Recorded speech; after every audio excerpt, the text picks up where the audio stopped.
నమస్కారం. సామాన్యుడు TV news కి స్వాగతం. ఈనాటి వార్తలు. ప్రైవేట్ ఆసుపత్రులకు ధీటుగా ప్రభుత్వ ఆసుపత్రులు ఉండాలని సీఎం చంద్రబాబు అధికారులకు ఆదేశాలు జారీ చేశారు. ఆసుపత్రి ప్రాంగణం పరిశుభ్రంగా ఉండేలాగా చూడాలని, ప్రజా ఆరోగ్య భద్రత పూర్తిగా ప్రభుత్వానిదేనని స్పష్టం చేశారు. ప్రతి వైద్యశాలకి అడ్వైజరీ కమిటీని నియమించాలని ముఖ్యమంత్రి చంద్రబాబు నాయుడు సూచనలు చేశారు. శనివారం విజయనగరం జిల్లా చీపురుపల్లి సామాజిక ఆరోగ్య కేంద్రాన్ని నేడు సీఎం పరిశీలించారు. అనంతరం హెచ్పీవీ వ్యాక్సినేషన్ కార్యక్రమాన్ని మంత్రి సత్యకుమార్ తో కలిసి ప్రారంభించారు. సిహెచ్సి చాలా శుభ్రంగా ఉంచారని సిబ్బందిని అభినందించారు. ప్రతి బాలికకు హెచ్పీవీ వ్యాక్సిన్ వేయించాల్సిన బాధ్యత తల్లిదండ్రులపై ఉందని చంద్రబాబు తెలియజేశారు. ఈ సందర్భంగా చంద్రబాబు మాట్లాడుతూ గర్భాశయ క్యాన్సర్ రాకుండా బాలికలు ఈ వ్యాక్సిన్ వేసుకోవాలని సూచించారు. ఒకసారి వ్యాక్సిన్ వేయించుకుంటే గర్భాశయ క్యాన్సర్ నుంచి జీవితాంతం రక్షణ లభిస్తుందని తెలిపారు. రాష్ట్రంలో అందరి ఆరోగ్యం కాపాడే బాధ్యత తీసుకున్నామని అన్నారు. వ్యాక్సిన్ కోసం కోల్డ్ చైన్ పాయింట్లు ఏర్పాటు చేశామని చెప్పారు. ఆరోగ్యం ఆనందం ఆదాయాన్ని కూడా ఇస్తుందని అన్నారు. ఆరోగ్యాన్ని పెంచుకోగలిగితే జీవన ప్రమాణాలు పెరుగుతాయని తెలియజేశారు. మన ఆహార అలవాట్లతోనే క్యాన్సర్ ముప్పు పెరుగుతుందని, దానిని అరికట్టేందుకు హెచ్పీవీ వ్యాక్సిన్ ఉచితంగా ఇస్తున్నామని అన్నారు. ఆశీర్వదించినప్పుడంతా మీకోసమే పనిచేసా, మీకోసమే ముందుకెళ్ళా. నాకు ఒక తృప్తి, ఎవరికి రాని అవకాశం నాకు వచ్చింది. ఇప్పుడు కూడా పవన్ కళ్యాణ్ కూడా ఈ రాష్ట్రాన్ని బాగు చేయాలని పూర్తిగా అండగా నిలబడ్డాడు. ఇంకో పక్క కేంద్రం వెంటిలేటర్ పై నుండి ఆర్థిక వ్యవస్థకి ఒక చేయూతనిచ్చారు. ఇవన్నీ కూడా ఎందుకు వచ్చాయని మీరు ఆలోచిస్తే 2024లో మీరు తీసుకున్న ప్రధాన నిర్ణయం ఎన్డీఏని గెలిపించాలి అనుకున్నారు, గెలిపించారు. ఢిల్లీలో మన పరపతి పెరిగింది, కేంద్రం కూడా సహకరించింది.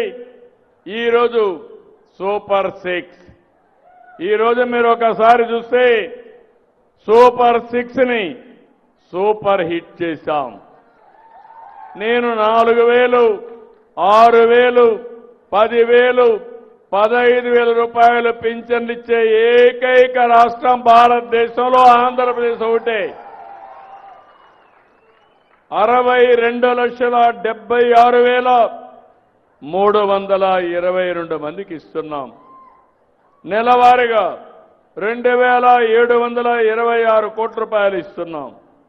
మీ విజయనగరంలో 2,72,000 మందికి, చీపరపల్లిలో 8,431 మందికి, రావి వలస గ్రామంలో 386 మందికి 4,000, 6,000, 10,000, 15,000 ఇస్తే మీరు మరిచిపోతే ఏమనాలి అని అడుగుతున్నా. మరిచిపోతారా అని అడుగుతున్నా మిమ్మల్ని. ఇన్ని కష్టాలుంటే 33,000 కోట్ల రూపాయలు దీనికి ఖర్చు పెడుతున్నాం. ఒకప్పుడు ఒక నెలలో పింఛన్ తీసుకోకపోతే మళ్ళా ఇచ్చేవాళ్ళు కాదు. ఇప్పుడు పింఛన్ తీసుకోకపోయినా 2వ నెల, 3వ నెల తీసుకునే వెసులుబాటు మీకు ఇచ్చిన ప్రభుత్వం ఇది. దాంట్లో కూడా 2 నెలలు తీసుకోకపోతే ఈ నెల 1,56,128 కోట్ల రూపాయలు పే చేస్తున్నాం. 3 నెలల్లో తీసుకొని వాళ్ళకి 13,970 మంది, 17,21,00,000. ప్రజలు కూటమి ప్రభుత్వంపై ఉంచిన నమ్మకాన్ని పొమ్ము చేయబోమని 5 ఏళ్లలో 20 లక్షల ఉద్యోగాల కల్పనే తమ ఏకైక అజెండా అని మంత్రి నారా లోకేష్ పునరుద్ఘాటించారు. దేశానికి వస్తున్న పెట్టుబడి ప్రతిపాదనలో 25.3% ఏపీకే రావడం గర్వకారణమని అన్నారు. Pharma, medical devices, petro chemicals రంగాలకు ఉత్తరాంధ్రను కేంద్ర బిందువుగా మారుస్తామని నారా లోకేష్ భరోసా ఇచ్చారు. ఆంధ్రప్రదేశ్ పారిశ్రామిక రంగంలో ముఖ్యంగా ఉత్తరాంధ్ర అభివృద్ధి ప్రస్థానంలో మరొక కీలక అడుగు పడింది. అనకాపల్లి జిల్లా రాంబిల్లి మండలం సీతపాలెం ఇండస్ట్రియల్ పార్కులో ప్రముఖ ఫార్మా దిగ్గజం blue jet health care limited greenfield ఔషధ తయారీ యూనిట్ కు రాష్ట్ర విద్యా, ఐటీ శాఖల మంత్రి నారా లోకేష్ శంకుస్థాపన చేశారు. ఈ సందర్భంగా ఏర్పాటు చేసిన సభలో ఆయన మాట్లాడుతూ ఈ ప్రాజెక్టు ఉత్తరాంధ్ర పారిశ్రామిక వృద్ధిలో ఒక చారిత్రాత్మకమైన మైలురాయిగా నిలిచిపోతుందని పేర్కొన్నారు. కేవలం ప్రకటనలకే పరిమితం కాకుండా పరిశ్రమలు క్షేత్రస్థాయిలో ఏర్పాటయ్యేలాగా తమ ప్రభుత్వం శ్రద్ధ వహిస్తుందని స్పష్టం చేశారు. చేశారు. బ్లూజెట్ యాజమాన్యానికి శుభాకాంక్షలు తెలియజేసిన లోకేష్ ప్రభుత్వం ఎల్లప్పుడూ కూడా వాట్సాప్ మెసేజ్ దూరంలోనే అందుబాటులో ఉంటూ సహకరిస్తుందని హామీ ఇచ్చారు. One Mr. Venu Babu from Mangalgiri wants to meet you. So I represent a constituency called Mangalgiri. It's a constituency that my party hasn't won since 1985. So I take any request from Mangalgiri quite seriously. So I might take time to meet my minister or my MP or my MLA, but a citizen of Mangalgiri has a green carpet. So naturally I met, Venu. And then he came and he introduced himself, he introduced the company. Then he told me that they're looking at a project, they want to expand, and why not Andhra Pradesh? Why can't we bring them here? So what started off, conversation over a cup of coffee, really caught our imagination. And when all of us have a collective goal to achieve, I think magic can happen. And that magic is what I call Blue Jet coming to here in Visakhapatnam. As the leadership of Blue Jet has shared, we are a transparent government. We deliver on our promise of speed of doing business. That is why here we were able to deliver 102-acre to Blue Jet. And I was talking to Shivan and I was telling him, this is no longer your largest project. This should be your only project. You should only expand here. And I offered to him that he should relocate to Visakhapatnam with his entire family. And I'll give him an analogy why. If Bangalore were to marry Goa and have an offspring, that is Visakhapatnam. So we have best of both worlds. So you should really consider calling Visakhapatnam now your home. This is a proposed investment here of 2,300 crores. And it's not about the amount of money that's getting invested here. For me, it's the amount of jobs we are creating here. This investment in its lifetime will end up creating both direct and indirect close to 2,000 jobs. And it's going to be a critical part, a catalyst in creating a pharma ecosystem here in our state of Andhra Pradesh. And that's what really excites me. As a state, I was sharing with Shivan that, we believe in the importance of creating clusters. As a state, we are creating close to now 22 clusters. తూర్పుగోదావరి జిల్లా రాజమహేంద్రవరంలో కల్తీపాల వల్ల అస్వస్థతకు గురైన బాధితులకు ప్రభుత్వం అన్ని విధాలా అండగా ఉంటుందని రాష్ట్ర మంత్రి నిమ్మల రామానాయుడు స్పష్టం చేశారు. శనివారం ఆయన స్థానిక కిమ్స్, రెయిన్బో ఆసుపత్రిలో చికిత్స పొందుతున్న బాధితుల్ని స్వయంగా పరామర్శించి వారి ఆరోగ్య పరిస్థితిని అడిగి తెలుసుకున్నారు. బాధితులకు అత్యుత్తమ వైద్య సేవలు అందించేలాగా చూడాలని, వైద్యానికి అయ్యే ఖర్చుని పూర్తిగా ప్రభుత్వమే భరిస్తుందని మంత్రి ప్రకటించారు. ప్రజల ప్రాణాలతో చెలగాటమాడే ఇలాంటి ఘటనల్ని ప్రభుత్వం సహించబోదని, కల్తీకి కారణమైన నిందితులపై కఠిన చర్యలు తీసుకుంటామని హెచ్చరించారు.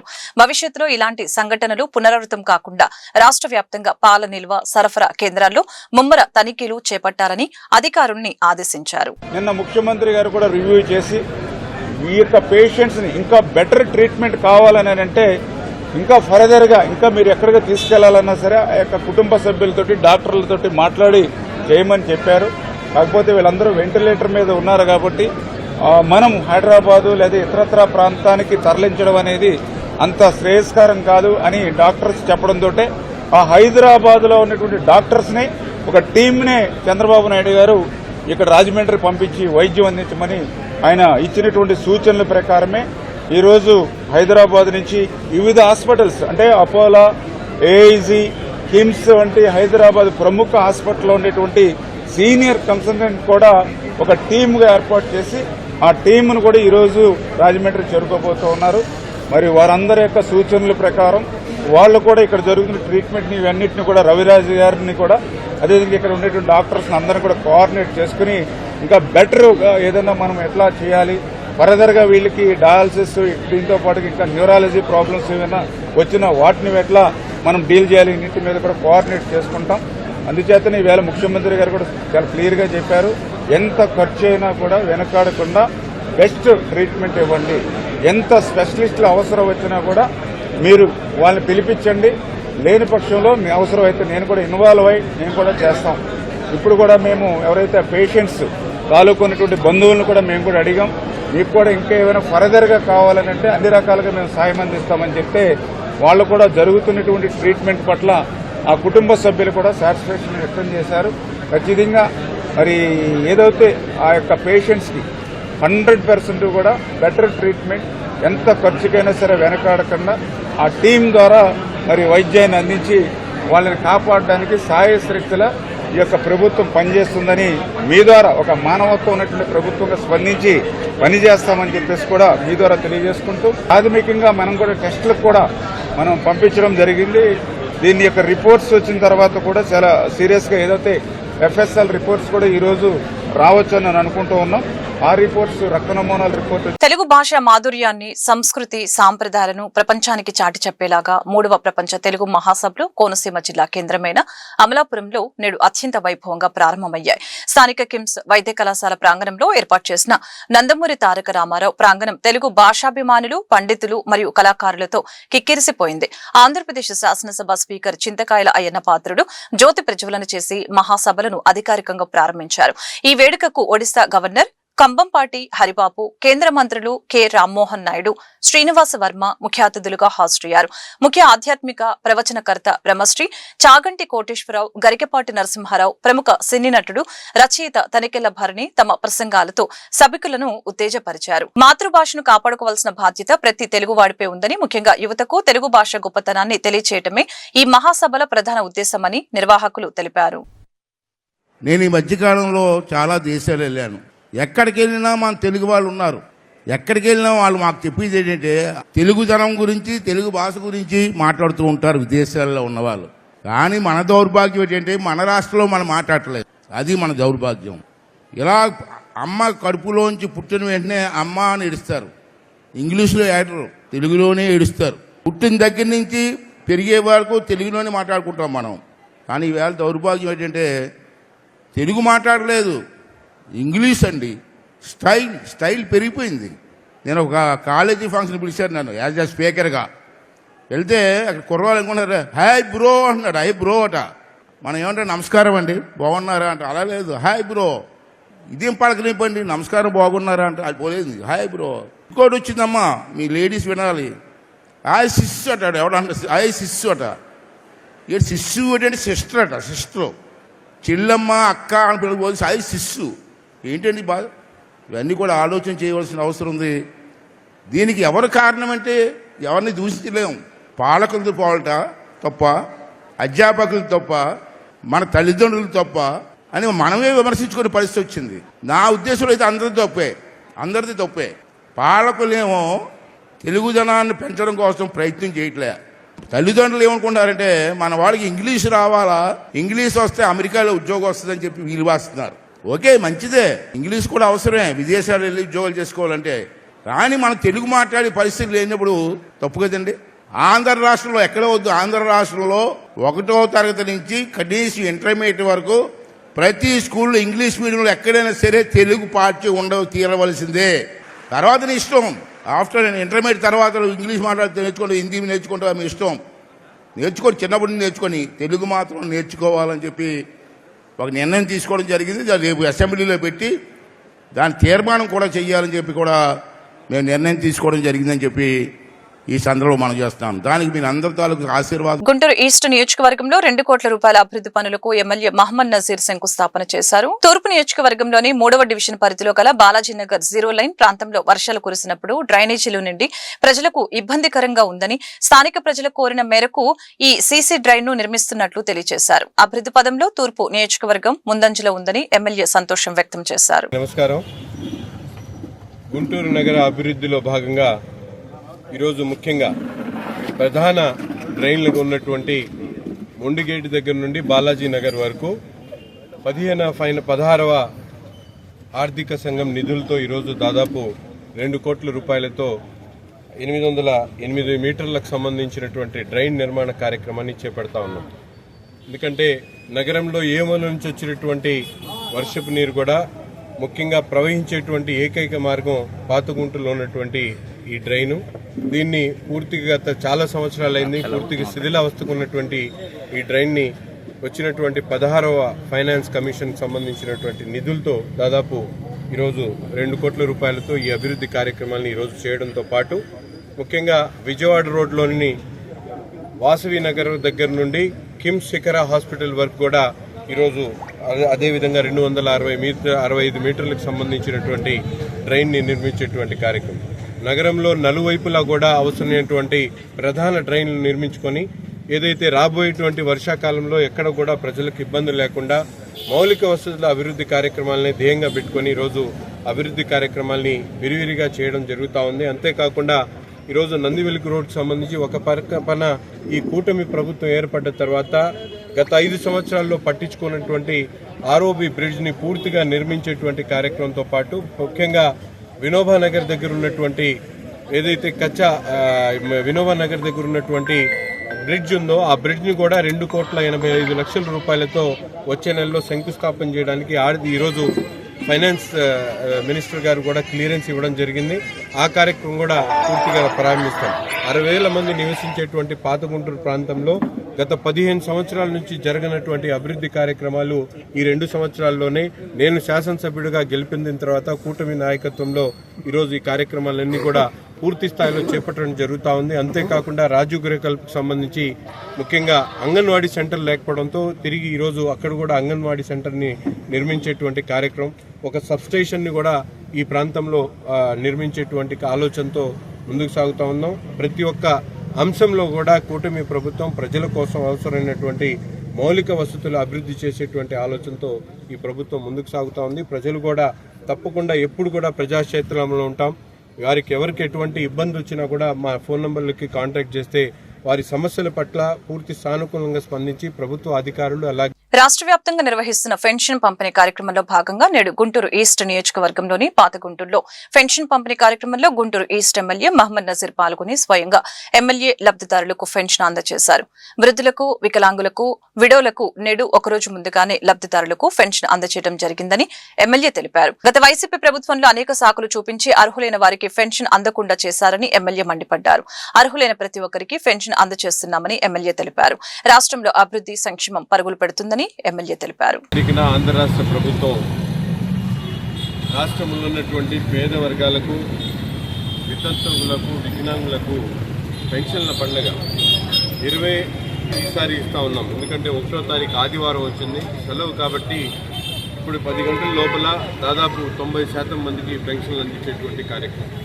ముఖ్యంగా ఈరోజు రాష్ట్ర బడ్జెట్లో 26-27కి సంబంధించినటువంటి బడ్జెట్లో కూడా దాదాపు 33,000 కోట్ల రూపాయలు పెన్షన్ల కోసం పెట్టేటువంటి పరిస్థితి నుంచి గతంలో మనందరం కూడా చూసాం. ఏదైతే 2,000 ఉన్నటువంటి పెన్షన్ని 3,000 చేయడానికి 250 సంవత్సరాల పాటు పెంచినటువంటి పరిస్థితులు ఉంటాయి. ఈరోజు 3,000 ఉన్నటువంటి పెన్షన్ని 4,000 చేయడమే కాకుండా అనేక అభివృద్ధి కార్యక్రమాలు రాష్ట్రంలో జరుగుతూ ఉన్నాయి. ప్రతిపక్షం లేనటువంటి వైసీపీ పార్టీ, హోదా లేనటువంటి వైసీపీ పార్టీ అసెంబ్లీని ఎగ్గొట్టి ప్రజల పన్నుల ద్వారా వచ్చేటువంటి జీతాలు తీసుకొని అసెంబ్లీకి రాకుండా ప్రజా సమస్యల మీద ప్రస్తావించకుండా ఈరోజు ప్రభుత్వం చేస్తున్నటువంటి మంచి కార్యక్రమాలు కూడా అడ్డుపడుతున్నటువంటి పరిస్థితులు మనందరం కూడా చూస్తూ ఉన్నాం. రాష్ట్రంలో ఒక పక్కన పెట్టుబడుల ప్రవాహం కానీ, సంక్షేమ కార్యక్రమాలు సూపర్ 6ని సూపర్ హిట్ చేసినటువంటి పరిస్థితులు కానీ, అలాగే వేలాది కోట్ల రూపాయల పెట్టుబడులు ఈరోజు రాష్ట్రంలో మనందరం కూడా చూస్తూ ఉన్నాం. అమరావతి లాంటి మహానగరాన్ని నిర్మించేటువంటి కార్యక్రమం ఒక పక్కన, పోలవరాన్ని పూర్తిగా 2027 కల్లా పూర్తి చేసేటువంటి కార్యక్రమం, ఇన్ని రకాలుగా అభివృద్ధి కార్యక్రమాలు చేస్తూ ఉంటే ఈరోజు చౌకబారు విమర్శలు చేస్తూ సోషల్ మీడియా ద్వారా పైశాచిక ఆనందం పొందుతున్నటువంటి వైసీపీ నాయకులందరూ కూడా ఈ సందర్భంగా తెలియజేస్తూ ఉన్నాం. ఇప్పటికైనా ప్రజాహితం కోసం మాట్లాడండి. మీరు చేసినటువంటి నిర్వాహకం వల్ల 151 సీట్ల నుంచి ప్రజలు 11 సీట్లకు కూడా దిగజార్చినా కూడా మీకు ఇప్పుడు కూడా సిగ్గు రాకపోవడం, ఎప్పుడు చూసినా శాసన మండలిలో అమూల్యమైనటువంటి ప్రజా సమయాన్ని కూడా వృధా చేసేటువంటి పరిస్థితులు, కల్తీ లడ్డూ దగ్గర నుండి చేసేటువంటి అన్ని కార్యక్రమాలు, లిక్కర్ స్కామ్ దగ్గర నుండి ఈరోజు వాళ్ళ అధికారం పోయిన తర్వాత కూడా ఈ రోజు కూడా అనేక రకాలుగా సోషల్ మీడియాలో అవాకులు చవాకులు పెట్టేటువంటి కార్యక్రమం చూస్తూ ఉంటే నిజంగా చాలా బాధేస్తా ఉంది. ఇప్పటికైనా వైసీపీ నాయకులు ప్రజా సంక్షేమం. ఇందిరాగాంధీ నగర్ 22వ లైన్లోని నగరపాలక సంస్థ ప్రాథమికోన్నత పాఠశాలలో శనివారం స్కూల్ హెచ్ఎం దరియావాలి ఆధ్వర్యంలో జాతీయ సైన్స్ దినోత్సవం జరిగింది. ఎంఈఓ ఖుదూస్ అతిథిగా హాజరై సైన్స్ దినోత్సవాన్ని ప్రారంభించారు. విద్యార్థులు చేసిన ప్రాజెక్టుల్ని పరిశీలించి ప్రత్యేకంగా అభినందించారు. ఇందులో భాగంగా ఎంఈఓ ఖుదూస్ తో పాటు Aragraharam high school HM Seetharamulu, STU associate president Korivi Vijayababu, STU general secretary Sambabu, STU నగర పశ్చిమ అధ్యక్ష కార్యదర్శులు మహేష్ శంకర్ తదితరులు పాల్గొని మాట్లాడారు. ప్రపంచాన్ని తెలియజేసినటువంటి మహానుభావుడు, ప్రముఖ శాస్త్రవేత్త, వారి సేవలను ఎప్పటికీ ఎన్నటికీ మరువలేము. కేవలము సైన్స్ అనేది ఒక పాఠ్యాంశం మాత్రమే కాదు, మన యావత్ భారతదేశానికి ఒక దశ దిశ సూచించే ఒక దిక్సూచిగా, ఒక భారతదేశాన్ని అద్భుతమైనటువంటి రంగాల్లో రాణించేటటువంటి సబ్జెక్ట్ సైన్స్. ఈరోజు ప్రపంచవ్యాప్తంగా రకరకాల సంస్కరణలు రాబోతున్నాయి. కేవలం సైన్స్ పరిశోధనల వలన మాత్రమే అని చాలా గర్వంగా చెప్పుకొనిచున్నాను. There is no development without science subject. ప్రతి సైన్స్ ఉపాధ్యాయులు వారి యొక్క సేవలు అద్భుతం, అమోఘం, మాటల్లో చెప్పలేనిది.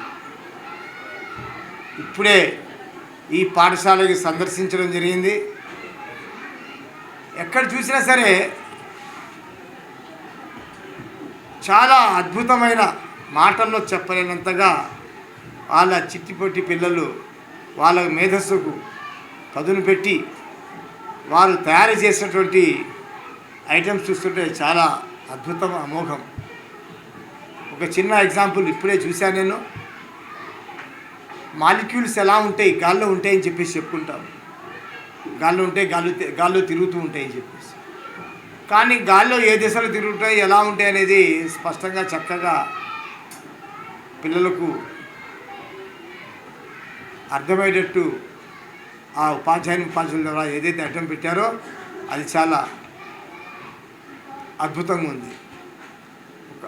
గుంటూరు సిద్ధార్థనగర్ లో మాజీ మంత్రి అంబటి రాంబాబును వైసీపీ నగర అధ్యక్షురాలు నూరి ఫాతిమా, మాజీ ఎమ్మెల్యే తెల్లం బాలరాజు శనివారం పరామర్శించారు. ఇందులో భాగంగా నూరి ఫాతిమా మాట్లాడుతూ రెడ్ బుక్ రాజ్యాంగం ఫలితంగా రాష్ట్రం రెడ్ జోన్ లోకి వెళ్లిందని, అంబటి ఇంటిపై దాడి జరిగే సమయంలో పోలీసు వ్యవస్థ పనిచేసి ఉంటే ప్రస్తుతం ఈ దుస్థితి వచ్చేది కాదని తెలిపారు. బడ్జెట్ అంశంపై మాట్లాడకుండా అంబటిపై లడ్డూపై మాట్లాడడం వారి విజ్ఞతకే వదిలివేస్తున్నామని చెప్పారు. అలాగే బాలరాజు మాట్లాడుతూ ప్రజాస్వామ్యంలో ఇటువంటి దాడులు మంచిది కాదని, ప్రభుత్వమే పోలీసులను దగ్గర పెట్టుకుని దాడులకి పాల్పడిందని ఫైర్ అయ్యారు. రాష్ట్రంలో అంబేద్కర్ రచించిన రాజ్యాంగం కాకుండా రెడ్ బుక్ రాజ్యాంగం అమలవుతుందని చెప్పారు. రెడ్ బుక్ అంటే డిజిటల్ బుక్ పవర్ ఏంటో వైసీపీ అధికారంలోకి వచ్చిన తర్వాత చూపిస్తామని స్పష్టం చేశారు.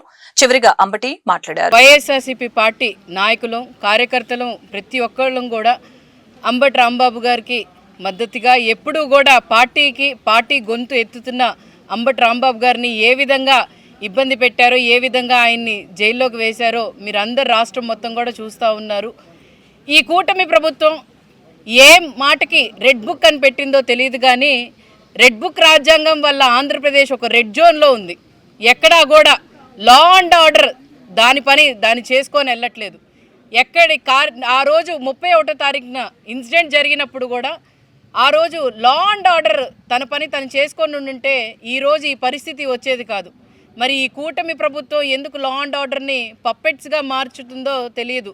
ఈ దేశంలో కూడా ఎప్పుడూ కూడా జరగనట్టుగా ఈ రాష్ట్రంలో మరి అరాచకమైన పాలన, ఎక్కడా కూడా ప్రజల మీద, వాళ్ళకి సంక్షేమం మీద కానీ లేకపోతే రాష్ట్ర అభివృద్ధి మీద కానీ వాళ్ళ దృష్టి సాధించకుండా మరి ఏ విధంగా లడ్డు అంశాన్ని డైవర్ట్ చేయడానికి మరి బ్యానర్లు కట్టి ఆ రోజు ఈ రాష్ట్రంలో మళ్ళీ అతలాకుతలం చేద్దామని, ఎందుకనంటే వాళ్ళే బ్యానర్స్ పెట్టి వాళ్ళే రెచ్చగొట్టి వాళ్ళే ఏమో మరి ఏ సంకేతం ఇస్తున్నారో తెలియదు ప్రజలకి. వాళ్ళు మరి మీరు బడ్జెట్ చూసుకున్నా లేకపోతే అసెంబ్లీలో కూడా ప్రజల గురించి మాట్లాడాలి, వాళ్ళు ఇచ్చిన బడ్జెట్ గురించి స్పష్టంగా మాట్లాడాలి. కానీ ఈరోజు అంబటి రాంబాబు గారి మీద కానీ లడ్డూ విషయం కానీ మాట్లాడటం నిజంగానే మరి వాళ్ళ విజ్ఞతకే వదిలేయాలి. ఎందుకనంటే ప్రజలు వాళ్ళకి ఇచ్చిన అవకాశాన్ని వాళ్ళు దుర్వినియోగం చేసుకొని మళ్ళీ వాళ్ళు లా అండ్ ఆర్డర్ని యూజ్ చేసుకొని ఆ రోజు మరి విధ్వంసం ఏ విధంగా గుంటూరులో మరి చేశారో మీరు అందరూ చూశారు. మరి ఆ రోజు మీరు పెమ్మసాని గారు ఒక మాట అన్నారు, చుక్కలు చూపిస్తాము 24 గంటల్లో మా సినిమా చూపిస్తామని చెప్పారు. మరి అంబటి రాంబాబు గారు చెప్పారు, సినిమాలో ఎవరు హీరో ఎవరు విలనో మీరు చెప్పటంలో కాదు కానీ చేతల్లో చూయించిన తర్వాత ప్రజలైతే ఒక స్పష్టతగా వచ్చారు. ఒక చదువుకున్న ఎంపీగా అలాగే విదేశాల్లో ఉండి వచ్చిన ఎంపీగా మరి ఏ విధంగా పరిపాలన చేయాలి, ఇప్పుడు దాకా కూడా ఏ సంస్కృతి లేని మరి గుంటూరు జిల్లాలో ఈరోజు మీరు ఏ విధంగా తీసుకొని వచ్చారో ఒకసారి చూశారు. ఈ సినిమా హిట్ అయిందో ఫ్లాప్ అయిందో మీకే వదిలేస్తున్నాం. ఈ సినిమాలో డైరెక్షన్ ఎవరిదో కూడా ఒకసారి మీరు ప్రజాస్వామ్యానికి మరి ముప్పు లాంటిది. మరి ప్రజాస్వామ్యంలో ఇలాంటి హింసా దాడులు ఉండకూడదు. కానీ ఈరోజు ప్రభుత్వమే ఈ ఘటనని మరి ప్రోత్సహించింది.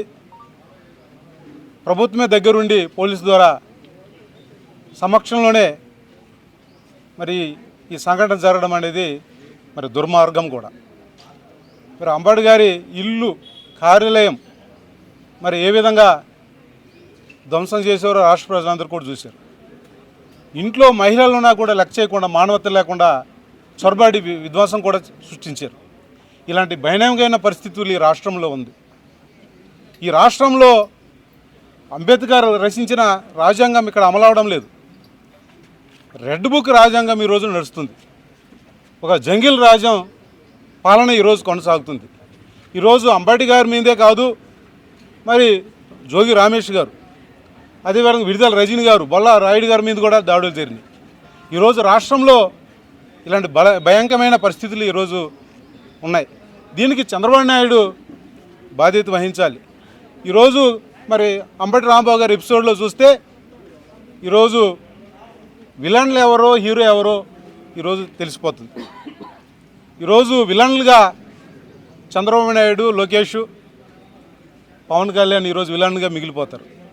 నిజమైన హీరోగా మన అంబటి గారు రాంబాబు గారు ఈరోజు నిలిచిపోయారు. ఇలాంటి సంఘటనలు రాష్ట్రంలో నాయకుల మీద, కార్యకర్తల మీద ఈరోజు దాడులు జరుగుతున్నాయి, హత్యలు జరుగుతున్నాయి.